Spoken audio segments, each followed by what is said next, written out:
نحمده ونصلي على رسوله الكريم اما بعد فاعوذ بالله من الشيطان الرجيم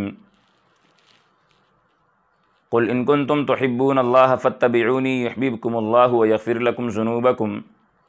پیارے پیغمبر جناب محمد الرسول اللہ صلی اللہ علیہ وسلم سے محبت اور عقیدت جو ہے یہ ایمان کا حصہ ہے اور ہر صاحب ایمان کے لیے یہ لازم اور ضروری ہے، اس لیے کہ ہمارے ایمان کا جو محور اور مرکز ہے وہ جناب محمد الرسول اللہ صلی اللہ علیہ وسلم کی ذات اقدس ہے۔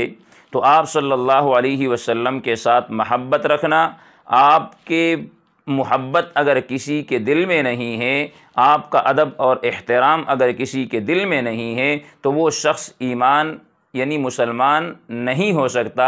تو ایمان کے لیے ضروری ہے کہ انسان کے دل کے اندر حضور علیہ السلام کی محبت ہو، اور محبت کا تقاضا یہی ہے کہ انسان جس لیول پہ ہو، جو انسان کے پاس مقام اور مرتبہ ہو، جہاں پر اگر کوئی حضور صلی اللہ علیہ وسلم کی گستاخی کرتا ہے تو اسی لیول پہ انسان اس کا جواب دے۔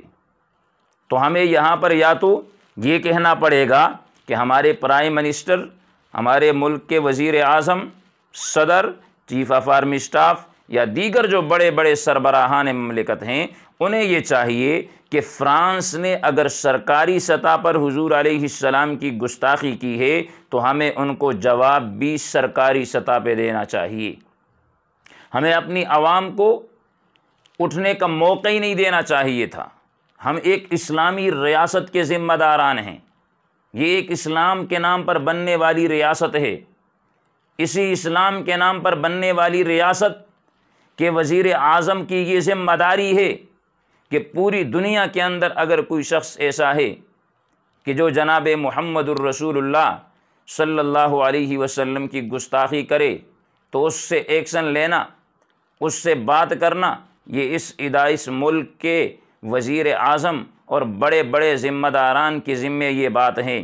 تو اس لیے ہمیں تو آقا کی نگاہوں میں سرخرو ہونا ہے کہ کسی طریقے سے ہم پیارے پیغمبر جناب محمد الرسول اللہ صلی اللہ علیہ وسلم کی نظروں میں سرخرو ہو جائیں، ہمیں مقام اور مرتبہ مل جائے۔ جب ہم حشر کے میدان حضور علیہ السلام کے سامنے جائیں تو آپ ہمیں پہچان لے کہ یہ میری امتی ہے، یہ وہ لوگ ہیں کہ جو ہر وقت، ہر لمحہ، ہر لحظہ جو ہے یہ اپنی پارٹیوں کو، سیاسیوں کو چھوڑ کر میری محبت کی وجہ سے ایک تھے۔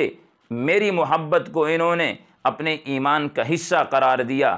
اگر حضور علیہ السلام کی محبت ہمیں نصیب ہو گئی تو یقین مانیے کل قیامت کے دن ہمیں حضور علیہ السلام کی شفاعت بھی نصیب ہوگی۔ تو جو لوگ اس پہ احتجاجی مظاہرے میں آئے، اللہ رب العزت نے ان کو شہادت کا درجہ دیا۔ وہ پیارے پیغمبر جناب محمد الرسول اللہ صلی اللہ علیہ وسلم کی ختم نبوت پہ قربان ہوئے۔ انہوں نے رمضان کے بابرکت مہینوں کے اندر اپنی جانوں کا نذرانہ پیش کیا۔ اللہ رب العزت ان کی قربانیوں کو قبول فرمائے۔ وآخر دعوانا ان الحمد للہ۔